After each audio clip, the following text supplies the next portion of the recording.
शायद साहब triple H को लगा कि चूंकि स्ट्रेंजर थिंग्स स्पेशल रॉ है, इसे हम स्ट्रेंजर ही बना देते हैं। नमस्कार दोस्तों, मेरा नाम है गौरव, आप देख रहे हैं डब्ल्यूडब्ल्यूई हिंदी गॉसिप्स। गाइस, आज की रॉ काफी स्ट्रेंज, काफी वियर्ड रही है, जिसके अंदर लोग एक्सपेक्ट कर रहे थे कि ओटीसी 1 रोमन रेंस आएंगे। इवन मैं भी एक्सपेक्ट कर रहा था, मैं ये भी एक्सपेक्ट कर रहा था कि वहां क्रिस जेरिको की वापसी होगी, लेकिन गाइस यहाँ चीजें धरी की धरी रह गई और गाइस हम लोगों को एक नॉर्मल मंडे नाइट रॉ का शो देखने को मिला है। लेकिन इसके अंदर दोस्तों मैचेस की क्वालिटी मुझे बहुत अच्छी लगी है। इवन टाइटल चेंजेस हम लोगों को देखने को मिले और सेथ रॉलिंस की भी वापसी हुई है, लेकिन स्ट्रेंज तरीके से। तो चलिए फास्ट फास्ट डिस्कस कर लेते हैं दोस्तों आज की रॉ के अंदर हुआ तो हुआ क्या। तो गाइस आज की रॉ की शुरुआत जो हम लोगों को देखने को मिली थी वो देखने को मिली थी दोस्तों Michael Cole and Corey Graves की एंट्री के द्वारा। इनकी एंट्री सबसे कूल थी। ये उस वैन में से निकलते हैं जो कि स्ट्रेंजर थिंग्स में दिखाई गई थी। और गाइस ये बताते हैं आज बहुत सी चीजें अपसाइड डाउन होने वाली है। बहुत से ग्राफिक्स डब्ल्यू वालों ने वहां दिखाए हम लोगों को स्ट्रेंजर थिंग्स स्पेशल। इवन आज की रॉ में एक मोन्यूमेंटल चीज हुई है गाइस। आज की रॉ में रॉ का थीम चेंज हो चुका है, जो कि अब एमिनेम का गॉडजिला सॉन्ग जो है वो आप लोगों को सुनने को मिलेगा, जो कि एक काफ़ी बड़ा डब्ल्यू है। और इसके बाद दोस्तों हमें पहला डब्ल्यू नाइट का आते हुए नजर आता है रिया रिप्ली ईओ स्काई की तरफ से। तो गाइस होता है सबसे पहला मैच जो कि था टैग टीम चैंपियनशिप का। Iyo Sky and Rhea Ripley face कर रही थी खा भूखी वॉरियर्स को and title was on the line. Match was absolutely good. इसकी एंडिंग इस तरीके से थी कि गाइस वहां Rhea Ripley and Iyo Sky ने अपना फिनिशर लगा दिया आस्का को, और उसके बाद जो ईओ स्काई है वो बाहर भी डाइव लगा देती है फेन के ऊपर। अंदर दोस्तों बेचारी आस्का की पिन हो गई। हमें मिल गई brand new WWE world tag team champions, जो कि दोस्तों अब कोई और नहीं अपनी Iyo Sky and Rhea bloody Ripley है। तो शुरुआत काफी धांसू हो गई थी और ऐसा लगने लगा था कि अब तो मजा ही आ जाएगा, रॉ का अंत होते होते हम अपने चरम पर पहुंच जाएंगे। लेकिन गाइस ऐसा नहीं होता है। होता क्या है गाइस कि इसके बाद हम लोगों को क्या चीज देखने को मिलती है। नाइट का दूसरा सेगमेंट जो है वो बिगन हो चुका है। अंदर को दोस्तों एडम पेयर समझाते हैं कि देख, मैं जानता हूं तू रिंग में जा रहा है, लेकिन मैं चाहता हूं तू चीजों को रखे रिस्पेक्टफुल वे में, किसी को भी डिसरिस्पेक्ट नहीं करना है, खासकर जॉन सीना को। लेकिन जो जो कहा गया था बिल्कुल उसके विपरीत दोस्तों हम लोगों को यहाँ करते हुए नजर आए हैं। तो होता क्या है दोस्तों कि इसके ठीक बाद हम लोगों को जो गंथर है रिंग में जाते हुए नजर आते हैं, जो कि आते ही सार सबसे पहले तो दोस्तों जॉन सीना की वही बेइज्जती मारते हैं जो कि हर हफ्ते वो मार रहे हैं बीते 1-2 हफ्ते से।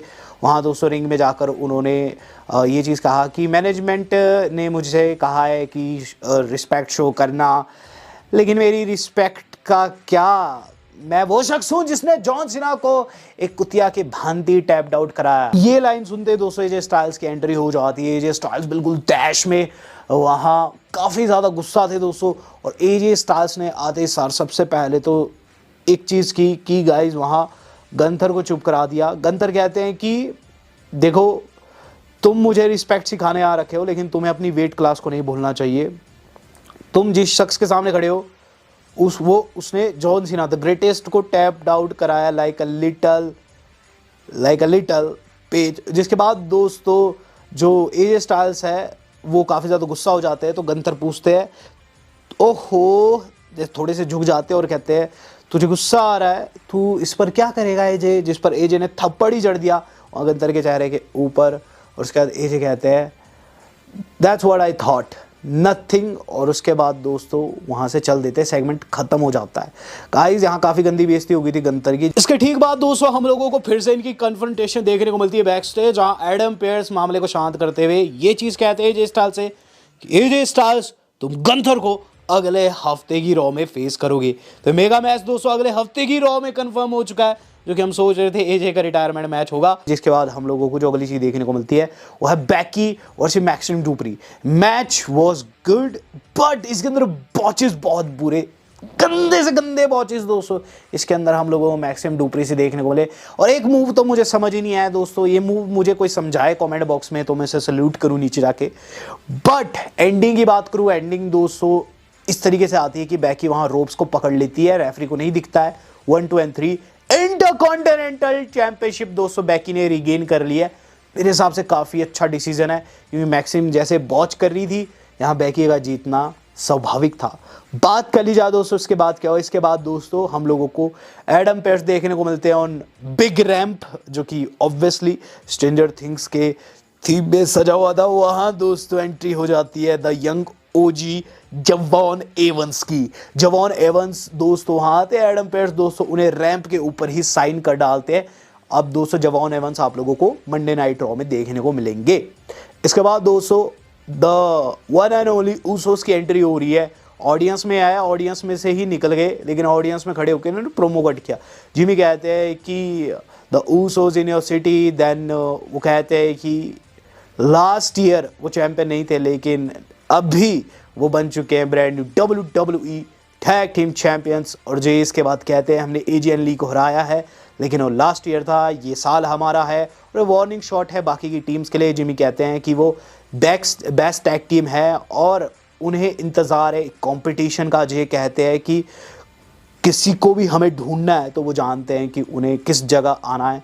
4 लेटर 1 वर्ड, यही है यीट। तो गाइस इस तरीके से सेगमेंट ख़त्म हुआ है और मुझे पता नहीं क्यों ऐसा लगा कि जे फिर से कुछ ना कुछ दोस्तों स्मोक करके आ रखे थे, बिल्कुल नशे में लग रहे थे।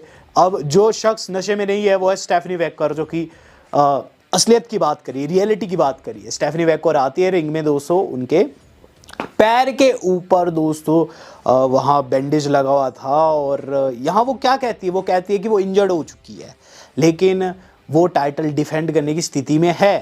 तो ऐसे में बैक डाउन नहीं करने वाली। तो किसी को भी अगर टाइटल शॉट चाहिए वो रिंग में आकर उनसे भिड़ सकता है।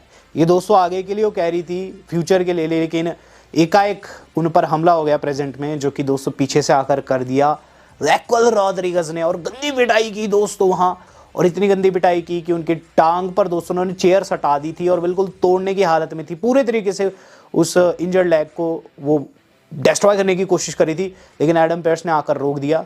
जिसके बाद दोस्तों हमें क्या चीज़ देखने को मिलती है, जिसके बाद हमें देखने को मिलता है कि backstage after the commercial Stephanie Vaquer को ले जाया जा रहा था, लेकिन गाइस वहाँ फिर से रैक्वेल रॉड्रिगज़ आ गई, जिन्होंने हमला कर दिया स्टेफनी वेकर के ऊपर और फिर से उनकी टांग को दोस्तों मसलने की कोशिश भी की। वो तो भला हुआ दोस्तों एडम पेयर्स का कि फिर से स्टेफनी वेकर को बचाने आ गए। मुझे नहीं पता दोस्तों कि एडम पेयर्स इतना क्यों सेफ्टी रखते हैं स्टेफनी वेकर की, लेकिन हाँ आज अगर एडम पेयर्स 2 बारी ना आते हैं एंड मोमेंट पर तो पक्का 200 टाइटल रिलिंक्विश करना पड़ जाता वेको को। लेकिन हाँ जैसे तैसे 200 नाइट उन्होंने स्पेंड की। बात की जाए इसके बाद क्या हुआ। इसके बाद दोस्तों रे मिस्टीरियो जो है ड्रैगन ली से बात कर रहे हैं।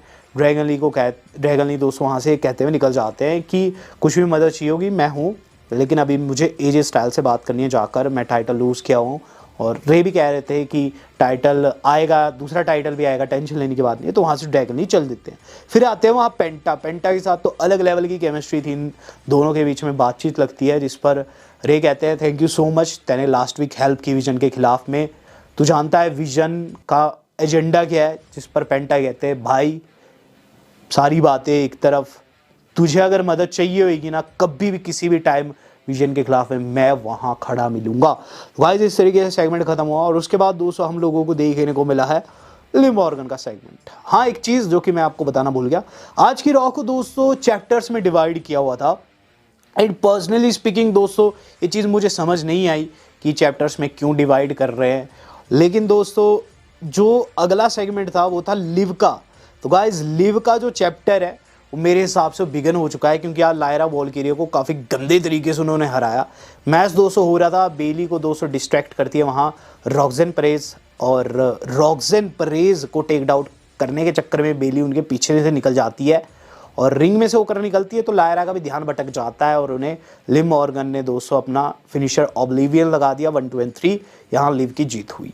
अब गाइज हम लोग देख रहे हैं the best in the world CM पंक को, जो कि गाइस प्रोमो कट कर रहे हैं। वो कहते हैं कि ब्रॉन ब्रेकर कहता है 1 2 3 स्पीयर खत्म हो जाएगा, लेकिन मुझे ऐसा नहीं लगता, मुझे ऐसा लगता है GTS 1 2 and 3 तेरा किस्सा खत्म होगा। इसके ठीक बाद दोस्तों हमें लोगन पॉल देखने को मिल रहे हैं अलॉन्ग विद ऑस्टिन थ्योरी, और ये प्रोमो कट कर रहे हैं एक दूसरी जगह के ऊपर। और इन पर दोस्तों जो सवाल पूछ रहा है वो है बारन सेक्सटन, जो कि फाइनल थॉट्स पूछ रहा है कि मेन इवेंट बस कुछ ही मिनटों की दूरी पर क्या कहना है। तो इस पर लोगन पॉल कहते हैं कि इट्स क्रेजी कि पेंटा जैसे लोग जो है वो हमें पसंद नहीं करते, हमें सब पसंद करते हैं, जिस पे ऑडियंस उन्हें बू देती है, ब्रुकलिन की क्राउड बू देती है। इस पर ऑस्टिन थ्योरी कहते हैं कि टुनाइट इज द कन्फर्मेशन कि जो कुछ हमने देखा था वो सपना नहीं था बल्कि एक सत्य था, एक अगला स्टेप था। लोगन पॉल कहते हैं कि मैंने ब्रॉन की पोटेंशियल देखकर ही विजन को ज्वाइन किया है, वो फ्यूचर नहीं बल्कि प्रेजेंट है। लेडीज एंड जेंटलमैन, एक नए युग की शुरुआत होने वाली है। इसके बाद दोस्तों हमें ये नए युग की शुरुआत देखने को मिलती है जो कि दोस्तों होती है मेन इवेंट के साथ में। तो guys CM Punk and Bron Breakker आ चुके हैं रिंग के अंदर और इस मैच की एंटिसिपेशन नेक्स्ट लेवल के ऊपर थी और मुझे पता नहीं क्यों ऐसी वाइब आ रही थी जैसे कि दोस्तों Paul Heyman young Brock Lesnar को लेकर आए थे, वैसी आज वो ब्रेकर को लेकर आते हैं। मैच बिगन होता है, मैच की शुरुआत में हम लोगों को ब्रेकर की पावर का साफ पता चलता है, जहां एक तगड़ा मूव सेट जो कि फ्रैंकेस्टाइनर मूव सेट है दोस्तों वो उन्होंने लगाया है, वो भी कॉर्नर के ऊपर। सीएम पंक दोस्तों काफ़ी थके इस मैच में मुझे लगे, लेकिन एंड आते आते दोस्तों उनमें पावर वापस आ गई। जहां दोस्तों हमें क्या चीज़ देखने को मिलती है कि जब सीएम पंक एंड में जीटीएस को जा रहे होते हैं ना, तो गाइज वहाँ खड़े हो जाते हैं पॉल हेमन रोप्स के ऊपर। और गाइज पॉल हेमन के रोप्स के खड़े होने के साथ ही दोस्तों ब्रॉन ब्रेकर जो है मौके का फ़ायदा उठाते हैं और रेफरी को डाउन कर देते हैं। फिर आ जाता है वहाँ विजन, जहाँ ऑस्टिन थ्योरी ने एक स्टॉम्प भी लगाया लेकिन सीएम पंक ने किक आउट कर दिया। इसके बाद दोस्तों हमें ये चीज़ देखने को मिलती है कि गाइज वहाँ जो ब्रॉन ब्रेकर है वो सेकेंड टाइम स्पीयर को जा रहे हैं, लेकिन गाइज वहाँ जो हमारे अपने रे मिस्टीरियो और जो ड्रैगन ली है, पेंटा है, सारे के सारे आकर दोस्तों टेक डाउन कर देते हैं रीड को और साथ ही साथ दोस्तों विजन को, पूरा का पूरा विजन दोस्तों इन लूचाडोर्स के द्वारा टेक डाउन कर दिया गया। अंदर दोस्तों जो मैंने आपको बताया है कि ब्रेकर जो है स्पीयर को जा रहे हैं, वो स्पीयर मारने तो जाते हैं लेकिन सीएम पंक साइड हट जाते हैं और गाइज उन्हें पाइल ड्राइवर लगाते थे जो कि ढंग से नहीं लगता है। इसके बाद दोस्तों ब्रेकर जो है वो गाइज क्या करते हैं कि वो सोचते हैं मैं इसे जीटीएस धर देता हूँ, इसी का फिनिशर धर देता हूँ। यहाँ चीज़ें उल्टी होगी, जहाँ दोस्तों उन्हें अंडाकोंडा डिवाइस में दोस्तों सीएम पंक ने जड़ दिया, जिसे दोस्तों हमारे सीएम पंक ने कन्वर्ट किया थोड़ी देर बाद एसटीएफ में। एसटीएफ पर दोस्तों टैप आउट करने वाले थे ब्रॉन ब्रेकर, लेकिन पॉल हेमन फिर से दोस्तों खड़े हो जाते हैं वहाँ रोप्स के ऊपर जिन्हें टेक डाउन करने जाते हैं सीएम पंक।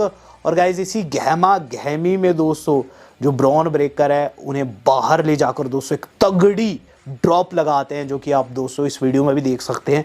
काफ़ी ब्रूटल था और मुझे लगा कि अब सीएम पंक दोस्तों ख़त्म है। सीएम पंक का जूता भी फट गया था, उन्हें रिंग में ले जाते हैं और स्पेयर मारने जाते हैं, लेकिन सीएम पंक ने काउंटर कर दिया एक नी स्ट्राइक के द्वारा। और उसके बाद दोस्तों GTS 1 2 3 यहाँ ब्रॉन ब्रेकर की पिनफॉल हो गई। ब्रॉन ब्रेकर ने दोस्तों एक GTS पर तो किक आउट कर दिया, लेकिन इस आखिरी GTS पर किक आउट नहीं कर पाए।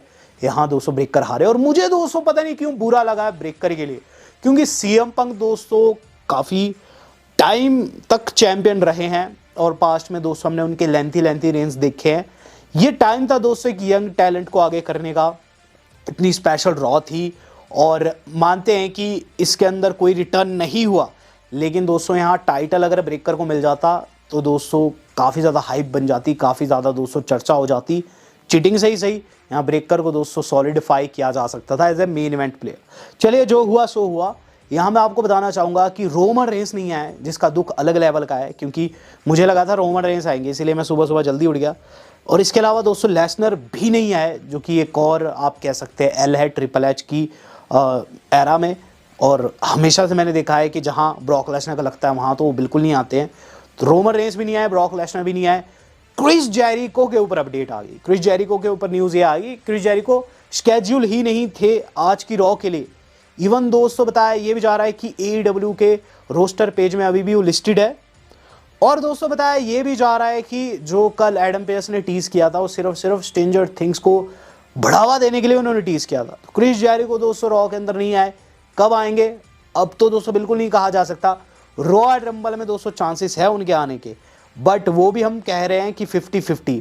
यहाँ दोस्तों बात करूँ उस शख्स की जिसने वापसी की है तो सेथ रॉलिंस की दोस्तों वापसी हुई है। यस गाइज, रॉलिंस हम लोगों को रॉ के बैक स्टेज देखने को मिले हैं। आज वो दोस्तों अपनी वाइफ के सपोर्ट में आ रखे थे, वाइफ यानी कि बेकी लिंच ने दोस्तों टाइटल जीता है, तो उनके लिए दोस्तों बताया जा रहा है कि बैक स्टेज थे वो। bodyslam.net की अपडेट है कि सेथ रॉलिंस को बैक स्टेज देखा गया है। ऑब्वियसली दोस्तों सेथ रॉलिंस ठीक हो चुके हैं, लेकिन अभी वो रेसल नहीं कर सकते, बट यस वाइफ के सपोर्ट में आ रखे हैं। रॉ के अंदर दोस्तों उनका घूमना फिरना हो रहा है, तो चांसेस इस बात के काफ़ी ज़्यादा हाई है कि उनका रिटर्न भी हम लोगों को समय से पहले देखने को मिलेगा। वीडियो मेरी आज की थी, वीडियो को देखकर दोस्तों अच्छा लगा हो ज्यादा शेयर जरूर कीजिएगा। Do like, do subscribe. आज तक कल इतना ही, धन्यवाद, शब्बा खैर।